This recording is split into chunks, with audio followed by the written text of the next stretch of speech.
Welcome to VezaTalks Podcast. My name is Mario Milanovic, and I'm super pleased today to welcome Eric Melchor. Eric is the host of the Innovators Can Laugh podcast, love that name, and the partnership and personalization ambassador at OptiMonk. Eric moved from Texas with his family to start a new life in Romania. He's obsessed with building and strengthening deep relationships, and he built a rich network for himself out of nothing. Many of his podcast guests are now some of his greatest friendships. Welcome, Eric. Hey, thanks, Mario. Pleasure being here. Awesome. So that's really cool. So you have your own podcast, and so you're an experienced podcaster, I suppose. And before we get into all your business wisdoms and everything like that, tell our audience a little bit about yourself and where you're from, and how or what made you move away from the U.S. To Europe. Yeah. So from Texas, as you mentioned, and I've got two kids. They keep me pretty busy. They're ages 5 and 3, and I enjoy playing tennis. In fact, I play tennis with Roger Federer.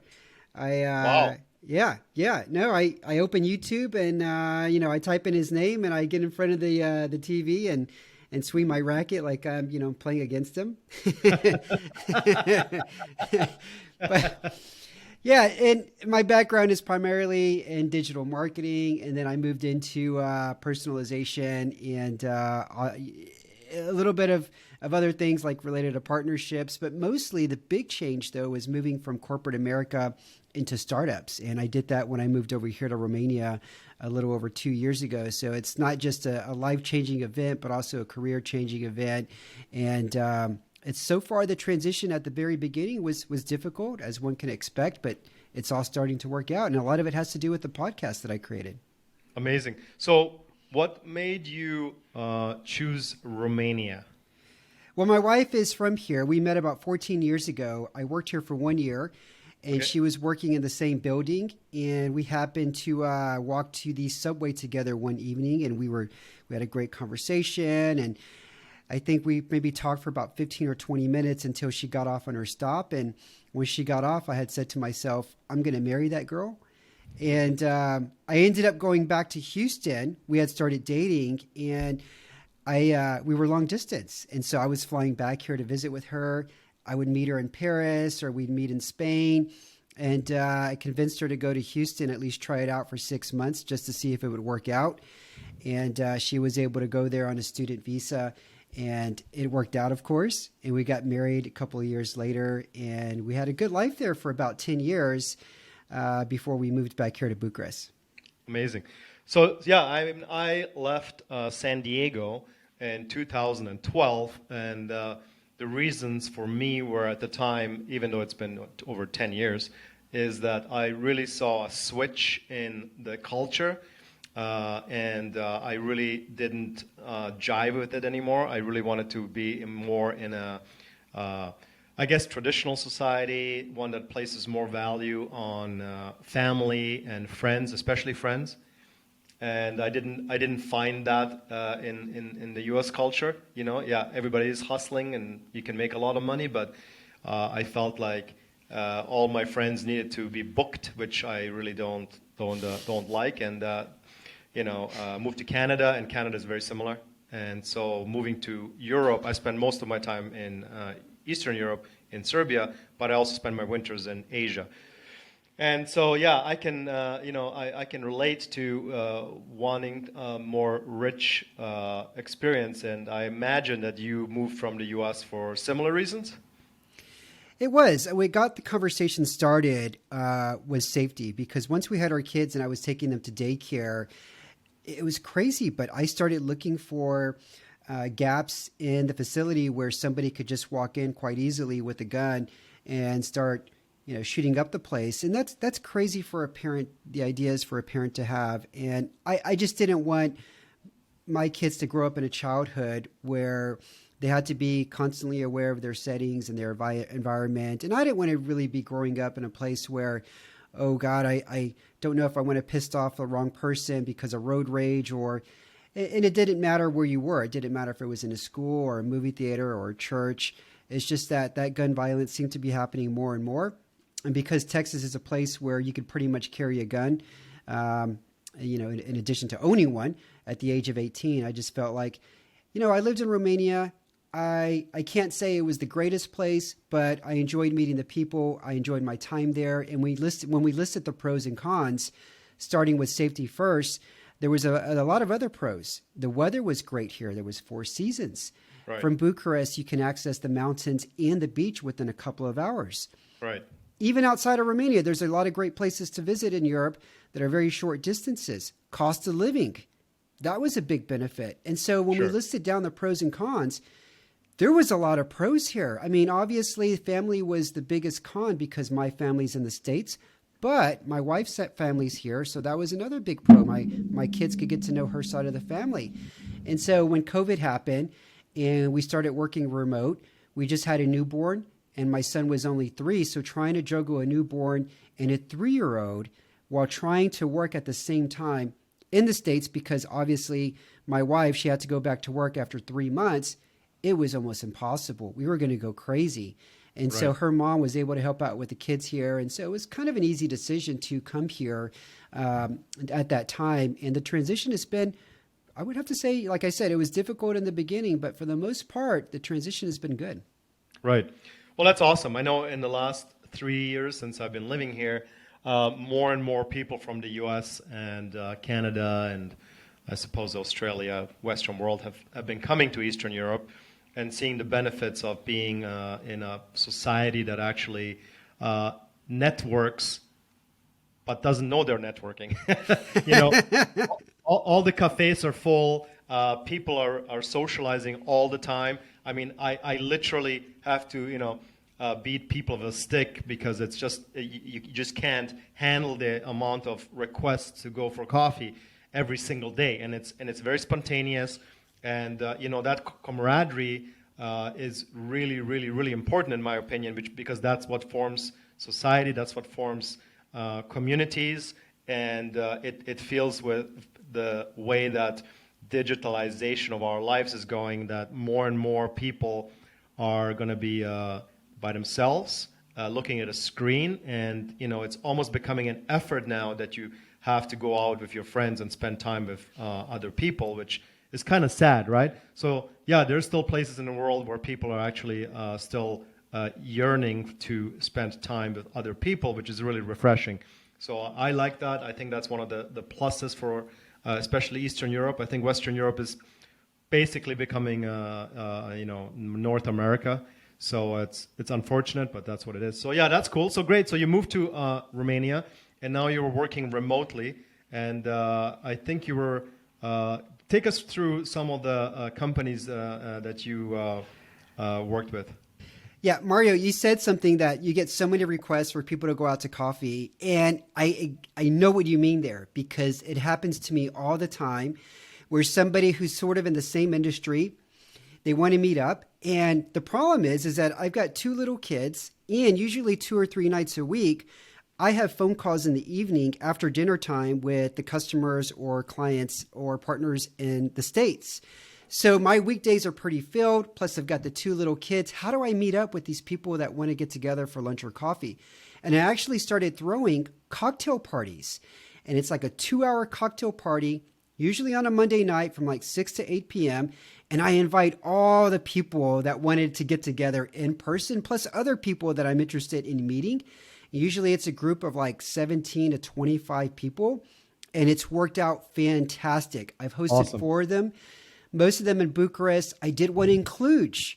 I went to visit Cluj for the first time, and I thought there's a lot of people up there that I wanted to meet. And while I was there for a few days, I thought, let me throw a cocktail party. And I called this co-working spot, and I said, hey, you've got this space. I would love to host this cocktail party there. In fact, a lot of people who are going to be attending may be potential clients for you. And we worked out, a good deal where I could host it there for free. And it was fantastic because it wasn't just a networking. A lot of these people created relationships and friendships.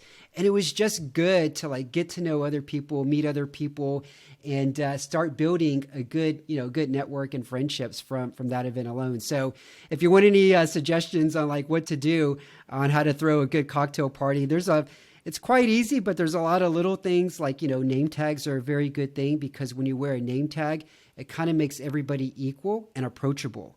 Right. And so now somebody sees, oh, you're Mario. However, nice to meet you. And there's also little things like before the party itself, I tend to send out an email to everybody and I kind of introduce everybody in their own little way. Mario's going to be there. He used to live in San Diego. Ask him about what it's like living in Asia in the winter. So there's like this little background about people to kind of get everybody hyped up about going and meeting other people. And I've gotten better as I've done each one. But it's worked out wonders in being able to connect with like 15, 20 people in 1-2 hour setting. And it makes you sort of like the popular person in the room or in the city because now you start to get invited for other things too. So, yeah. Awesome. I love it. It's amazing how, we think the world is small in a way, but it's not. You can literally drop you or me into any city in the world. And within 2 days, we can have, a network of 10 people, just by throwing these parties. I know in the 2001, I believe, 2001, 2002, I was throwing cash flow parties. And Robert Kiyosaki at the time had a game. And so we put together these games and we would invite, 10, 20 people. And then we would, each game can be 4 or 5 people playing the game. So we would have different games. I think it was called Cash Flow 101. I can't remember. Anyway, so we had a similar thing. We didn't have name tags, which is a good idea. But it is amazing how you can basically go into any country in the world and set something up, and it costs you very little, right? Almost nothing. And you can create a network of people that are interesting to talk to. And like you said, you can make a lot of great friends, because that is something that I think is lacking today is people trying to make friends, especially the new generation is having a very difficult time, Gen Zs, whatever, they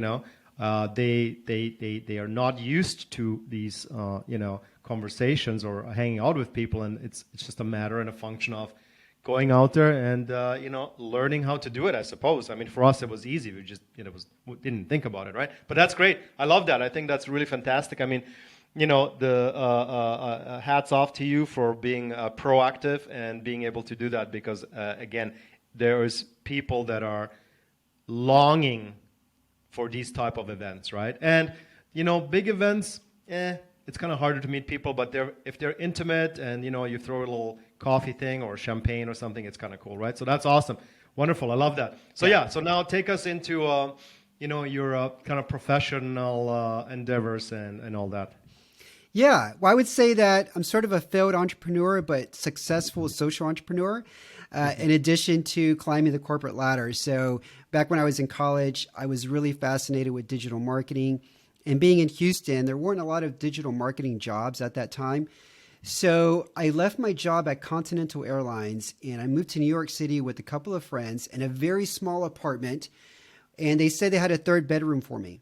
But the third bedroom was really like a large closet with no door.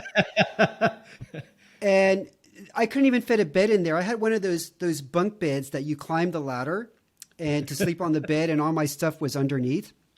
And so, but it was a fantastic time. I mean, we laughed a lot. We found all the cheap places in New York City, like the all-you-can-eat, Mexican restaurant on Monday night, the Chinese buffet place in Queens that we could go to.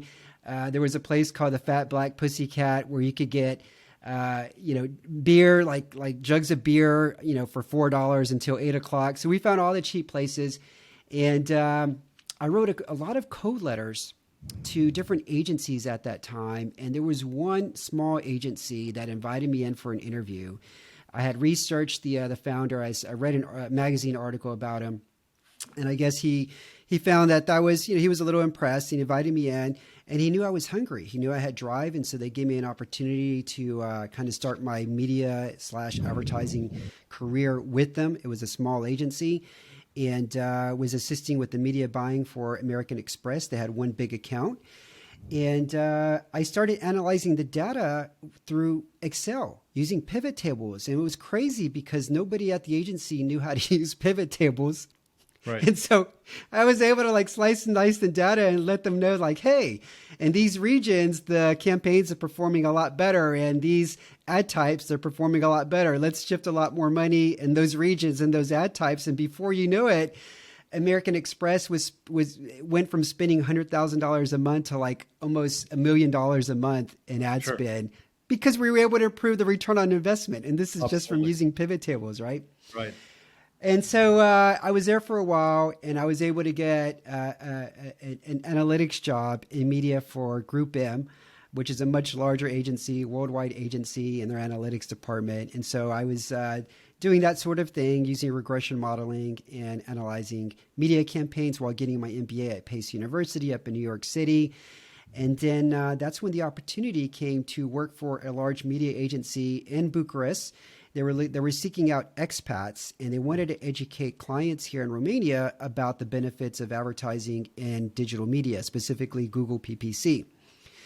I was up for the challenge. I was actually getting a little tired of New York City. And so before, I didn't really want to go back to Texas.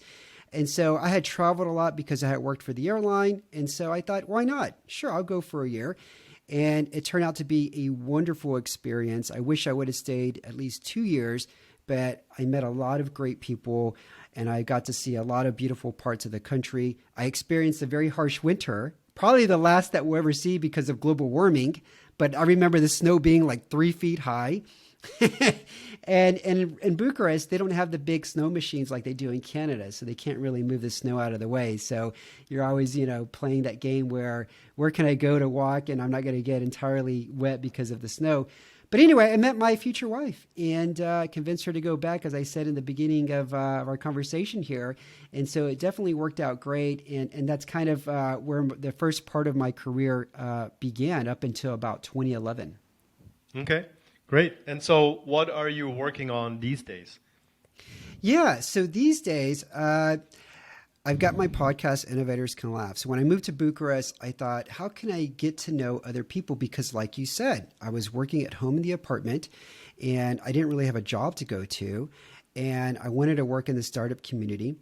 And so I was interested in startups, and I reached out, kind of again, cold email, and I actually did like some free pro bono work for some different startups here in Romania by analyzing their user journey. And I basically pointed out where I felt like there was moments of friction or confusion for the user. And here's what I would suggest that they would do. And they really appreciated that. And then that led to some contract work. And then that led to me getting referred to other startups like Bonjuro. And then during that time, I was in a meeting with all of my teammates at one of the startups, but they were from all over. I mean, they were from like Turkey and China, and they were just from all over. And the meetings were kind of awkward because, the founders were a little bit young, but they didn't really know how to engage everybody in a team meeting. And so I would ask questions for everybody because I was curious to know, like, what's it like living where you're at? And I would ask questions like, hey, what's the worst food, where you're from that your parents try to get you to eat and you don't really enjoy? And people were like sending images. Oh, this is what it looks like. And you would see like this image of jelly with like bones or meat inside the jelly. And people were like, oh yeah, my grandma tries to get me to eat that, and I would make these team meetings fun because I was asking, these really kind of quirky questions, but people were laughing. It was building trust among the group, and people were, able to start working better because of that.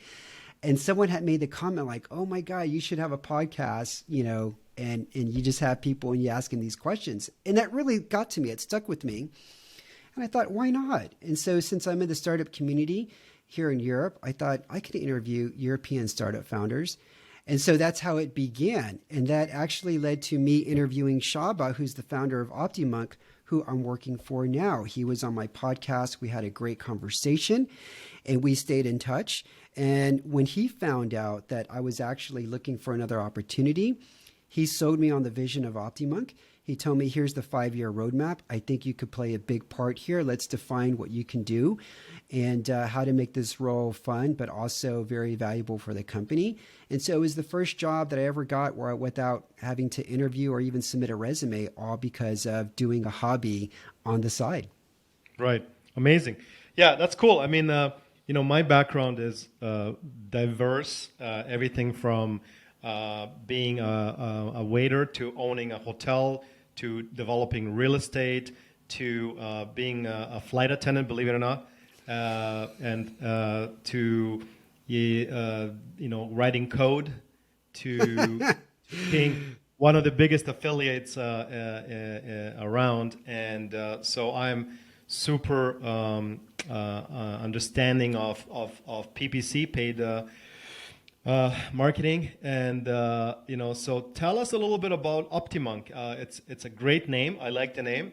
I hope that you guys meditate every morning for 20 minutes before you start work. Tell us a little bit about OptiMonk. I'm curious to see what makes them stand out or differentiates them from other optimization players in the space.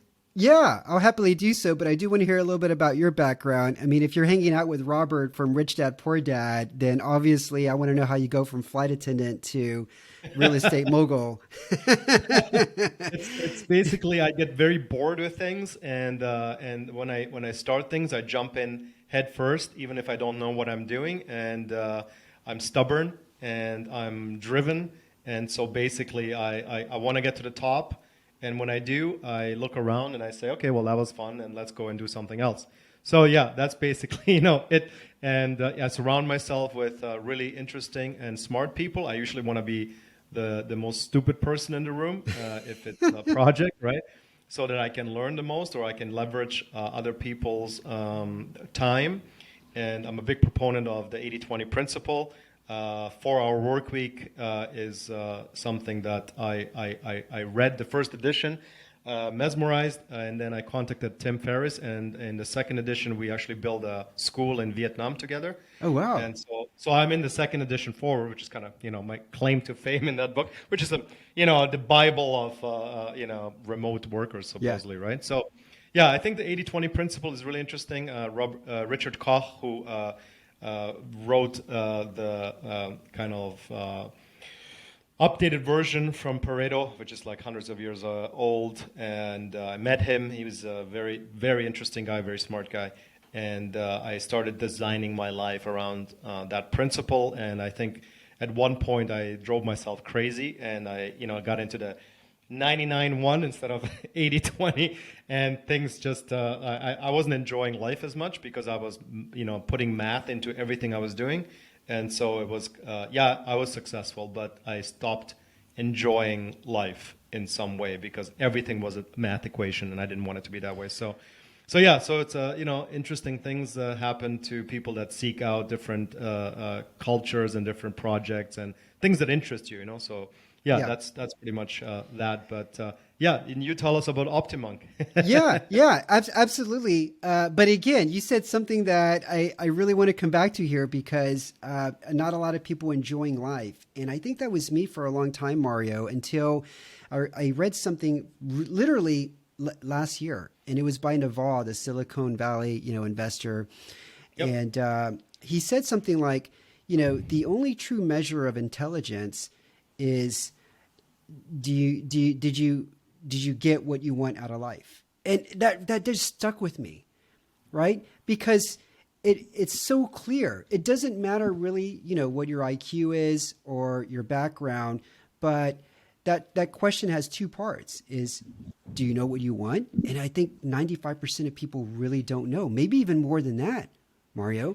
And then the second question is, were you able to get what you want? Were you able to hack your way to get what you want? And I thought about that, and I thought, what do I want my life to look like 15 years from now, 10 years from now, 5 years from now?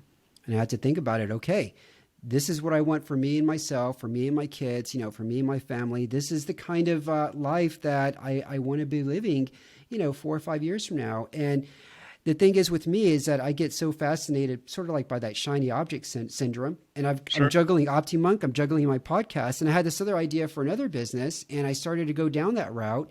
I even created an MVP for it, and I was getting feedback. The thing is, there's only so much time. And I had to go back and look at that document and this is not in my roadmap, right? These are not the things that are going to make me happy. So you're highly, obviously, you had a lot of success, but then there's a lot of people who kind of go, they're just not happy. And you got to figure out what are the things that make you happy. One of the things for me was just like enjoyment and the daily routines. One of the daily things for me is like walking my kids to school. We live in a neighborhood where there's a beautiful park nearby and I can walk them and I find joy in that. There's a little ice cream place. They can ride their bicycle. And for me, it gives me so much happiness that, you know, I can do that little daily activity. Absolutely. Yeah. So it was really interesting that you said that.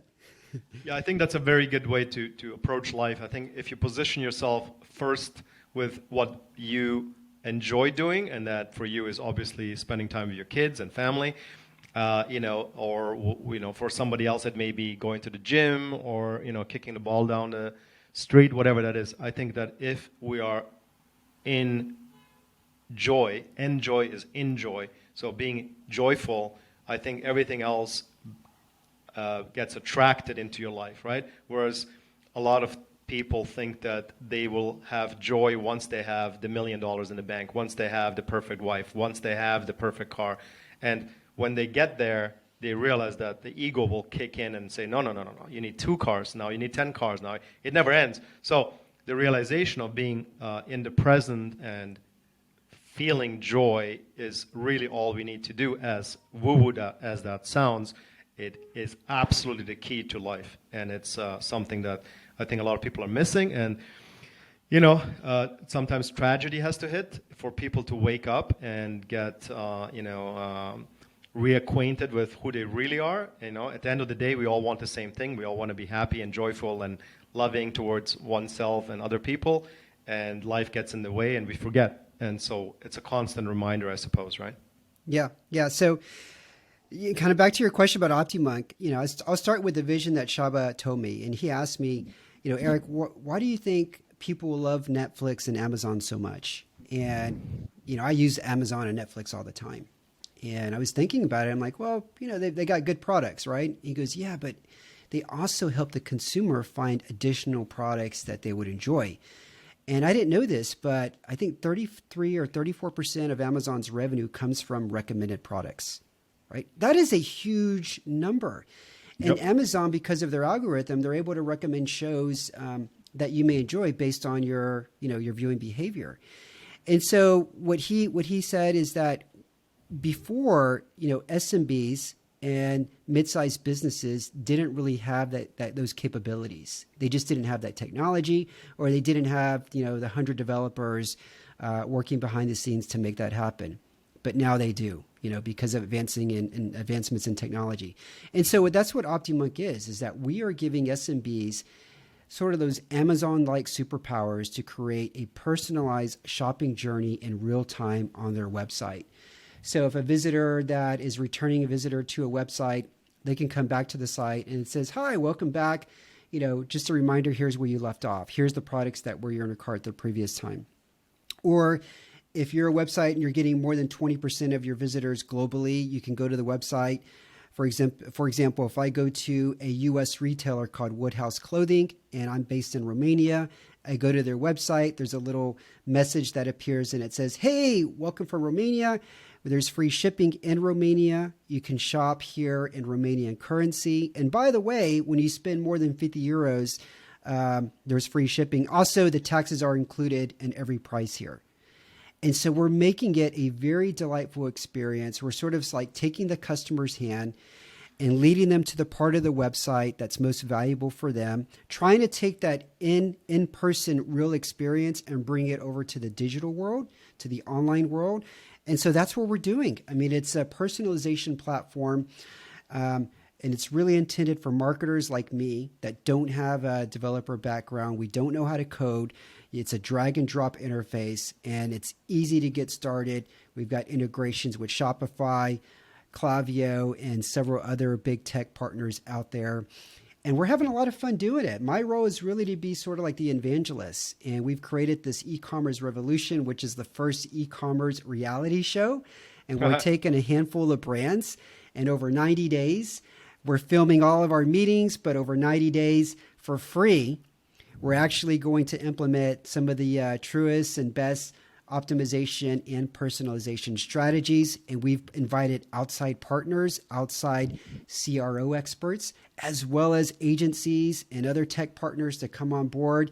And they're devoting their time and a little bit of their knowledge and sharing their recommendations, all for free. And we're filming all of this. And so that's what we're busy with now. We're pretty excited with now. And I've been able to do, what I do best. And that's like partnerships, building those relationships, as well as engaging with people, engaging with the brands. And now we're trying to create this really good content into this reality show and let the world know how we can help, by helping these brands, this is how we can help your brand. Amazing. That's great. Did you get that idea from Harmon Brothers? I don't know who Harmon Brothers is. Oh, God. You have to check them out. Harmon Brothers is, in my opinion, the top company that creates brands and rebrands that and then shoots commercials. So they're specialists at commercials.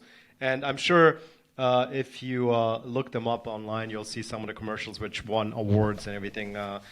The big one being Squatty Potty. I don't know if you remember Squatty Potty. Yeah, so they did that. The unicorn. The unicorn, right. So that's them, right? And actually, they did something similar. And I actually ran 3 brands on Amazon myself. One of them I exited successfully 3 years ago now. And we were chosen by Harmon Brothers to be part of this. I think it was 20 companies, and I think something like, 5,000 companies applied. And so then they took us through the whole process. It wasn't so much a reality thing, but it was basically taking us through a process. And we had to do all these crazy things with an iPhone and all this and film ourselves.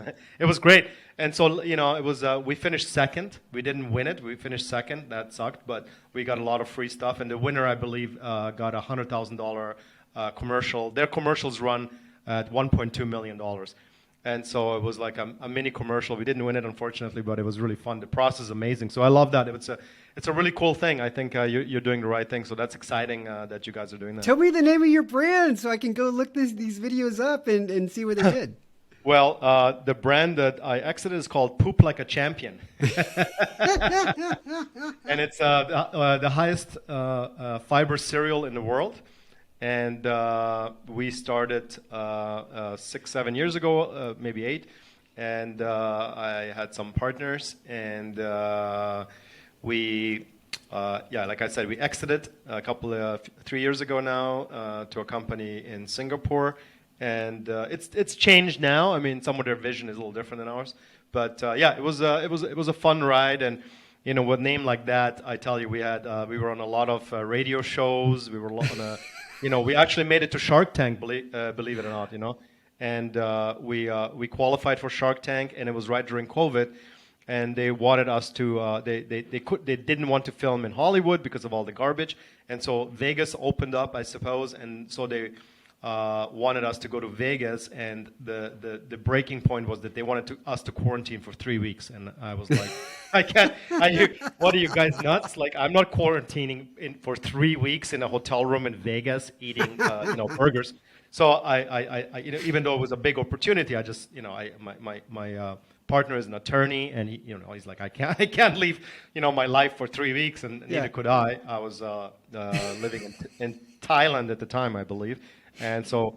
Unfortunately, we wouldn't make it, but we did make it onto the show, but not onto the actual filming of it, right? So it was cool. It was a lot of laughs, a lot of things. Everybody joked around about it because of the funny name, but it was really fun. So yeah, I'm super aware of Amazon and analytics and how they run things and work things and the type of data. I mean, at the end of the day, Amazon is not an e-commerce platform. They're a data company, in my opinion, right? So they have so much data that will be used for AI down probably already, but like for years to come, Yeah. What was the biggest market for that product, for Poop Like a Champion? Americans. Okay. Worst diet in the world. So and not only that, it's also the most drugged up society in the world is the United States, unfortunately, big pharma. And one of the huge side effects of taking antidepressants in opiates is constipation. And this is something that people don't obviously want to talk about. And so we build a bridge with humor for people to be able to, go to the bathroom, so to speak, right? It's not a fun thing, but I can't tell you how many messages I have received on our corporate line from elderly people, especially, that basically were crying. Like, it was very, very emotional. They just, I mean, we're talking about something like that nobody really wants to talk about, right? And there's old people that haven't been to the bathroom in 2 weeks, 3 weeks, a month, and I'm just like, what on earth? And it's not fun. And this was a really, really big solution. It was all natural. It was a really good product, and we stood behind it. And it was 6 times more expensive than anything that's out there. And anything that's out there that's mass produced is really not good for you. It's full of sugar, and the amount of actual good brand that they use is actually very, very, very limited, right? So, anyways, it was a really fun experience. Yeah, what's crazy is that you lived in San Diego, and San Diego is probably one of the healthiest cities in the States. Yeah. I grew up in Houston, which was consistently voted the fattest city in America for years. Absolutely. Yeah. So if you thought San Diego was unhealthy, I mean, wow. In the South, oh my God.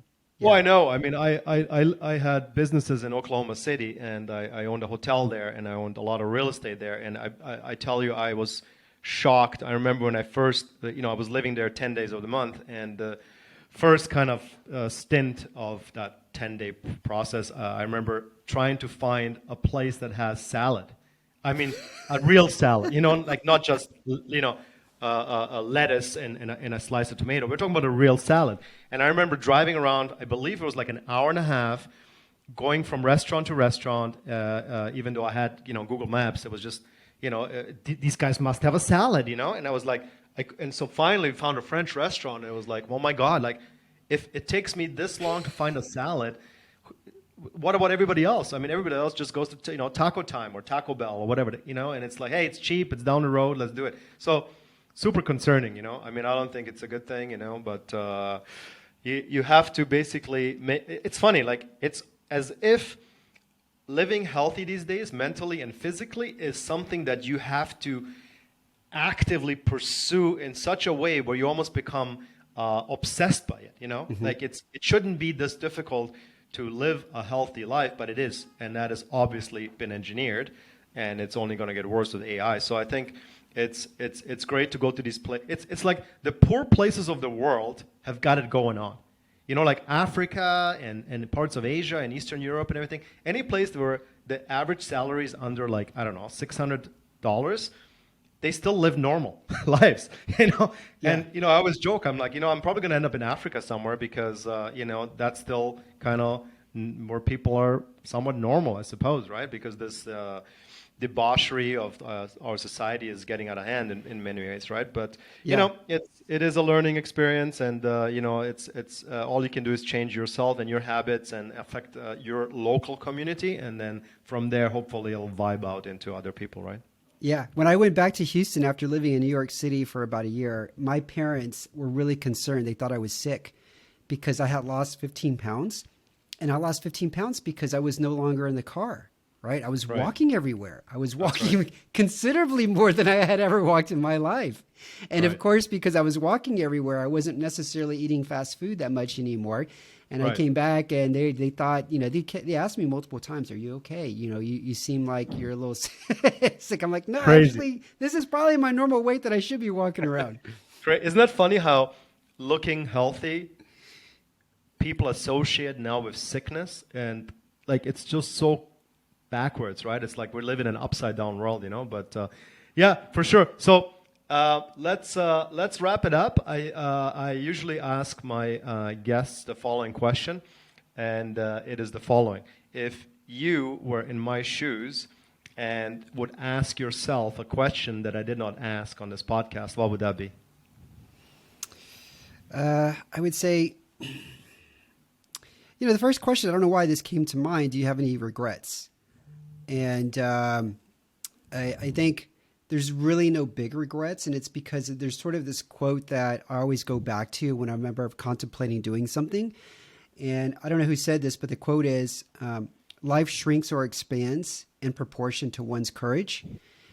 And that is always, referencing that quote has always influenced the decisions that I make. And whether or not it's the right decision, at least I don't go back thinking, God, I wish I would have done that. Right? That's awesome. I love it. That's really great. Well, hey, it's been a real, amazing experience. I really enjoyed talking to you. Hopefully we'll do it again. We're not really that far away from each other. Probably a couple hours drive, I think. But yeah, let's meet up in person sooner than later, and we can do another podcast. Thank you so much. Absolutely. Thank you so much, Mario, for having me on the show. Awesome.